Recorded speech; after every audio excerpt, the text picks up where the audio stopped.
Entrega teu caminho ao Senhor, confia nele, o mais ele fará. Muito bom dia! Com essas palavras nós começamos mais um dia. Reconhecemos que sem o Senhor nós não somos nada, dependemos do Senhor para tudo. E é por isso que a cada manhã nós renovamos o compromisso de andar ao lado dele, de amá-lo e nos colocarmos nas suas mãos e fazermos a sua vontade.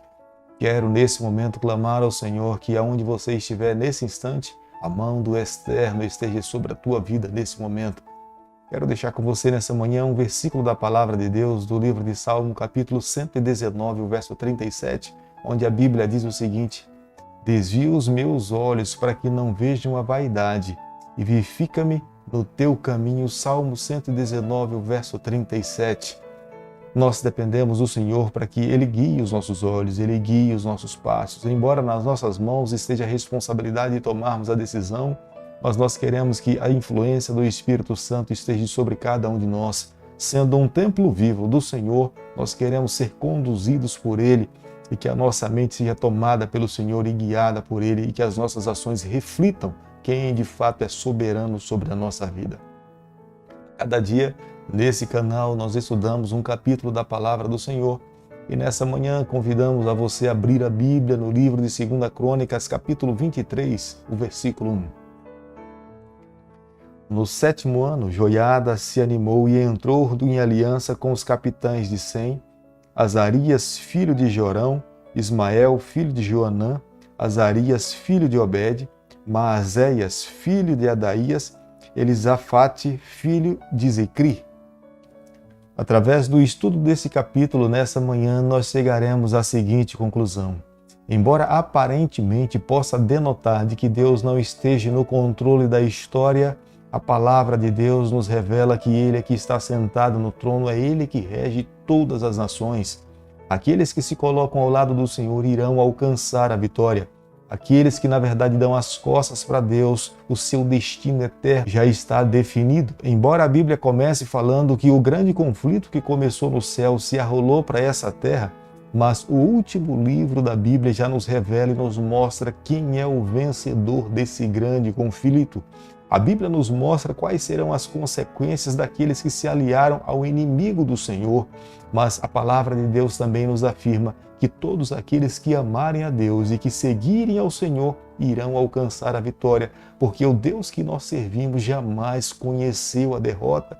Por isso que a cada dia, a cada manhã, quando nós nos levantamos, a nossa primeira atitude, a nossa primeira responsabilidade é abrir o nosso coração, fortalecermos a nossa amizade com o nosso Deus, permitirmos que Ele conduza a nossa vida e nós iremos alcançar a vitória. A Bíblia no capítulo 23, que é o capítulo que nós estamos estudando nessa manhã, a Bíblia nos fala que Joiada, que era o sacerdote, ele cobrou ânimo, ele se entusiasmou no Senhor, ele recobrou as suas forças no Senhor e ele entendia que ele tinha uma missão a cumprir diante das profecias que Deus tinha determinado através dos seus profetas. Da linhagem de Davi procederia o Messias, o Salvador da raça humana. Portanto, a linhagem de Davi não poderia cessar, ela não poderia morrer. Eis a razão pela qual Joás é escondido dentro do templo, viveu dentro do templo, para que no tempo certo, na hora certa, ele fosse revelado para que ele pudesse governar sobre as tribos de Judá e dar sequência na linhagem de Davi. Joiada, como sacerdote sozinho, ele sabia que não poderia fazer todas essas atividades.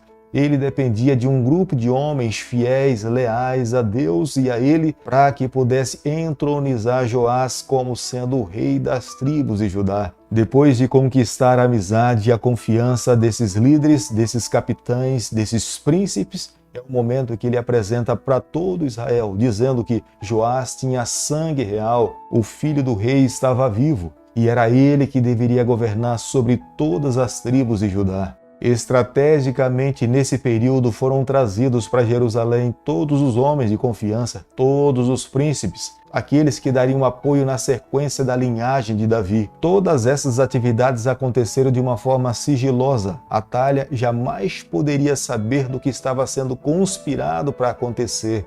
mas a mão de Deus estava por trás. Deus estava conduzindo todas as coisas e todas essas informações foram mantidas em sigilo. Somente no momento certo e na hora certa é que Atalha recebeu de uma única vez todas essas informações. Nesta ocasião, uma grande multidão de pessoas se acumulou em Jerusalém, mas somente as pessoas de extrema confiança poderiam se aproximar do novo rei que era Joás. Tudo estava meticulosamente cuidado para que ninguém pudesse se jogar contra a vida do novo rei. Até o dia específico tinha sido escolhido para que o máximo de pessoas pudesse estar dentro das portas da cidade de Jerusalém, que era um dia sabático. Era um dia de adoração, era um dia para as pessoas trazerem as suas ofertas, era um dia para que todos os israelitas cessassem para todas as suas atividades semanais e se voltassem para Deus. Se fosse um sábado semanal comum,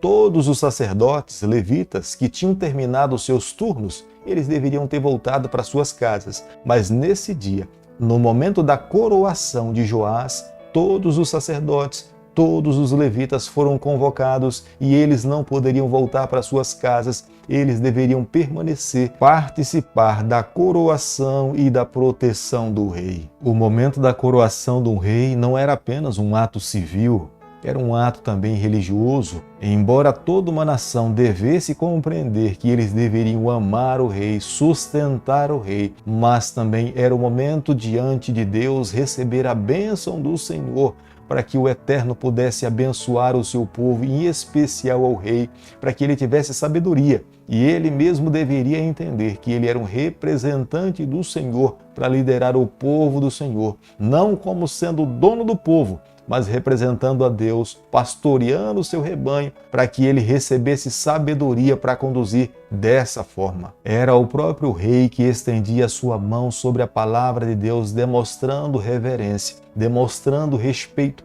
demonstrando fidelidade em amar a palavra de Deus e seguir todos os ensinamentos que estavam revelados na palavra do Senhor. Ao rei cabia viver, mas ao rei também devia levar toda uma nação viver os ideais de Deus que estavam contidos na sua palavra. Segundo Crônicas, capítulo 23, o verso 12, a Bíblia diz o seguinte: ouvindo Atalha o clamor do povo que corria e louvava o rei, veio para onde estava e se achava a casa do Senhor. Era o momento em que Atalha reconhecia que ela não mais poderia governar. Da linhagem de Davi tinha sido preservado um jovem chamado Joás. De uma forma miraculosa, Deus preservou esse menino vivendo dentro do templo. O seu coração tinha sido educado e preparado para governar o povo do Senhor.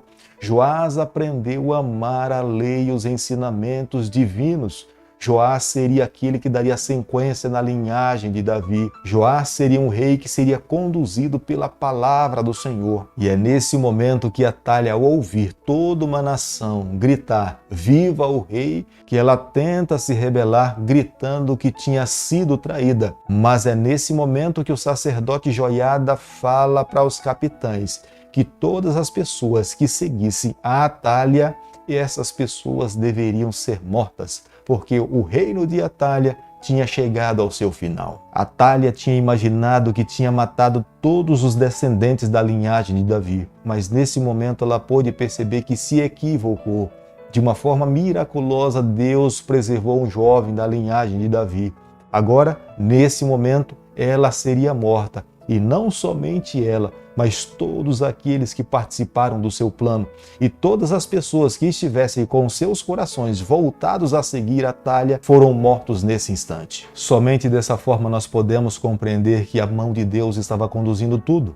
Deus estava sentado no seu trono, embora aparentemente o mal estivesse vencendo o bem, mas no tempo de Deus, no momento do Senhor, Deus levantou um sacerdote Joiada e ele cumpriu os propósitos do Senhor e o mal foi destruído por completo. Atalha estava querendo fazer do povo de Deus um povo profano, Os israelitas já não sabiam fazer mais distinção entre o que era santo e o que era profano. É por isso que nós temos que confiar nas mãos do Eterno, porque no tempo de Deus, na hora do Senhor, quando Ele se manifesta, a verdade sempre prevalece. Por mais que Atalha tivesse trazido para Jerusalém os seus deuses, as suas imagens, e tentando fazer do povo de Deus um povo profano, Deus jamais poderia permitir que isso pudesse acontecer. Quando a mentira se depara com a verdade, é a verdade que prevalece, é ela que tem o poder, é ela que tem a autoridade e ela acaba destruindo a mentira por completo. A partir do momento da morte de Atalha, todas as atividades sagradas dentro do templo voltaram a acontecer de uma forma natural. Os sacerdotes assumiram as responsabilidades espirituais do templo. Os levitas voltaram a fazer as suas atividades de manutenção no templo. Os sacrifícios voltaram a acontecer de uma forma contínua, pela manhã e no final da tarde.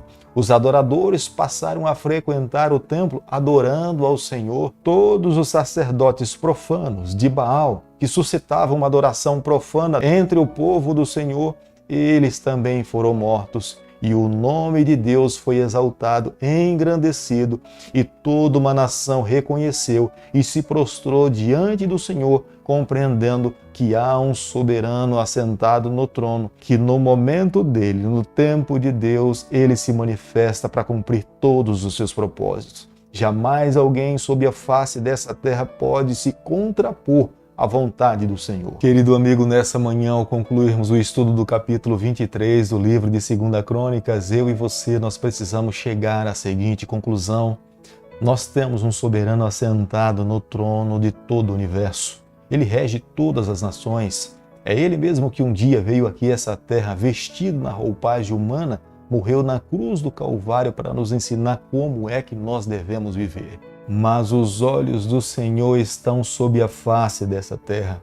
Embora aparentemente o mal esteja prevalecendo, mas um dia, quando a verdade se manifestar na plenitude dos tempos, a mentira será destruída por completo. Será Ele mesmo que irá dizer: não mais morte, não mais dor, não mais traição, não mais corrupção, não mais fraude. E Ele mesmo colocará um ponto final na história do pecado, e será Ele mesmo que irá nos conduzir a viver por toda a eternidade. Por isso que a cada dia nós somos chamados a amarmos a Sua palavra. A Sua palavra é um assídio do Senhor, é a revelação divina da vontade de Deus para cada um de nós. E a cada dia, quando nós nos levantamos, nos colocamos diante do Senhor, nós recebemos a bênção de Deus. Por isso que nessa manhã quero convidar você, renovemos com Deus o nosso compromisso de amá-lo, renovemos o nosso compromisso de amarmos a Sua palavra, não apenas amarmos, mas estudá-la e viver a palavra do Senhor. Nos colocando nas mãos de Deus, tenha certeza que a nossa vida será ricamente abençoada e a nossa vida irá receber do Senhor um poder divino para que nós possamos testemunhar para aquelas pessoas que ainda não conhecem a Jesus Cristo. Querido Pai, nas Tuas mãos, nessa manhã, nós nos colocamos, confessamos as nossas falhas, nós abrimos o nosso coração, nós queremos ser do Senhor por toda a nossa vida. Fica conosco no decorrer desse dia, é o nosso pedido e a nossa oração, e nós fazemos em nome de Jesus. Que o Senhor te abençoe e te guarde, que Ele faça resplandecer o seu rosto sobre você, que Ele tenha misericórdia de você, que sobre você nessa manhã Ele levante seu rosto e conceda a sua paz em nome de Jesus. Amém.